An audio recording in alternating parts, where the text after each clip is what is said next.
La crainte de l'Éternel t'interdit de maltraiter la veuve et l'orphelin. Le père des orphelins, le défenseur des veuves, c'est Dieu dans sa demeure sainte. Le père des orphelins, le défenseur des veuves. Mes amis, je vais vous dire une chose. Si dans votre famille, vous avez un frère qui a perdu quelqu'un, vous avez votre frère qui est mort, que sa femme et ses enfants sont là, ne les opprimez pas. Ça c'est un. Deux, ne les abandonnez pas. J'ai un cousin qui est décédé il y a quelques années. Quand j'étais enfant, il a vraiment pris soin de moi. C'est un cousin. Il m'a beaucoup aidé.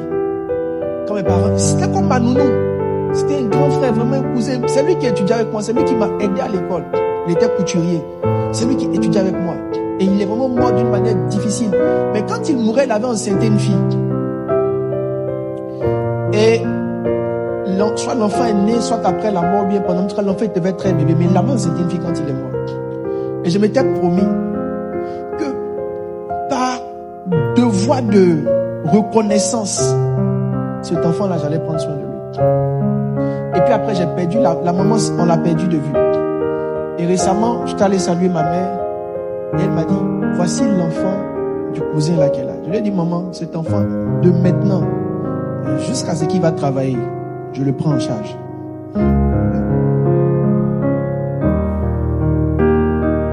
Je vais vous dire une vérité. C'est pas parce que j'ai beaucoup d'argent.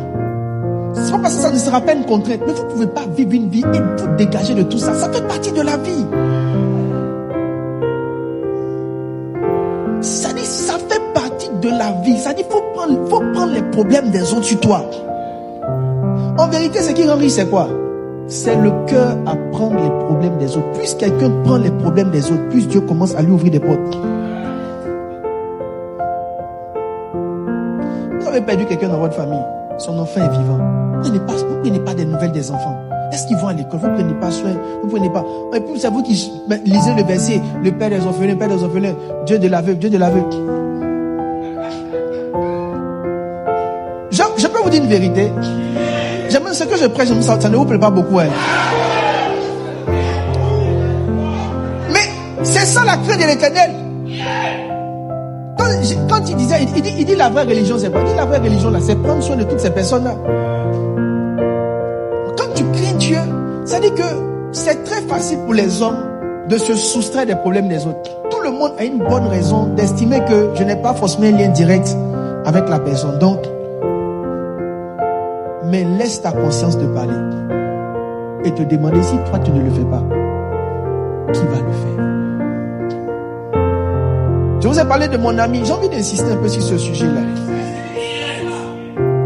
Je vous ai parlé de mon ami qui a fait une crise de folie. Mon ami d'école qui a fait une crise de folie. Il a 5 enfants. Je ne suis pas en train de me vanter. Je rends gloire à Dieu pour toutes ces choses. Et j'ai décidé de prendre les 5 enfants en charge, de les scolariser, de prendre la main, tout, de payer leurs trucs. Au départ, quand j'ai commencé, je disais de leur donner de l'argent chaque mois pour que la femme fasse ce qu'elle veut. Mais j'étais un peu fâché avec la maman parce qu'elle pensait que je lui devais quelque chose. Elle peut m'appeler pour me rappeler que ce n'est pas fait. Donc souvent ça me faisait fâcher. Donc j'étais vraiment fâché. À un moment donné, j'étais vraiment fâché. Mais je ne pouvais pas arrêter. Je faisais chaque mois, mais j'étais pas content. J'étais fâché. J'étais fâché. Mais je ne faisais pas ce que je voulais faire. Je faisais un peu.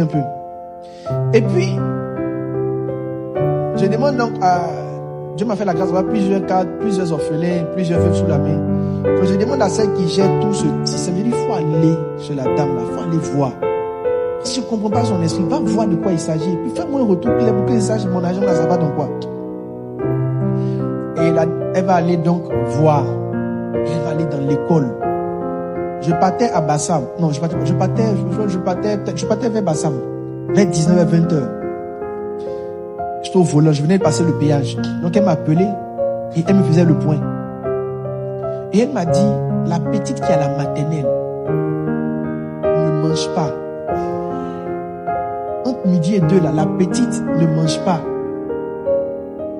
J'étais au volant. J'ai garé sur le côté et j'ai commencé à pleurer comme un enfant. C'est vrai que la maman m'a énervé. Mais la petite là, elle a fait quoi? J'ai commencé à pleurer. Je pleurais sans comprendre pourquoi je pleurais. Donc je lui ai dit, bon, on va enlever la maman de notre tête.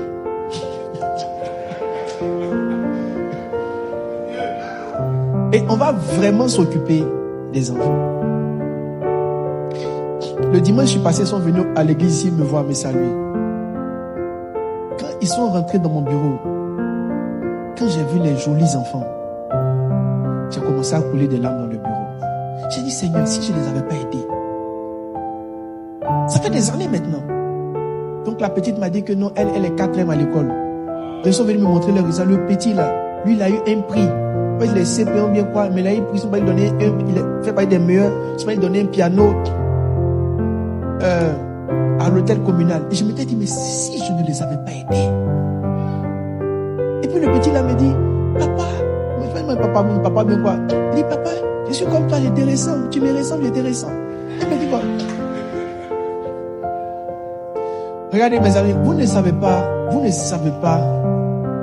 la différence que ça fait d'essayer d'aider quelqu'un. Ça fait la différence. Je ne pleurais pas parce qu'ils souffraient, ils étaient tous bien. Mais je m'étais dit, si je n'avais pas continué. Et puis je voyais, c'est des enfants innocents. La petite, elle a de gros yeux, elle est gentille.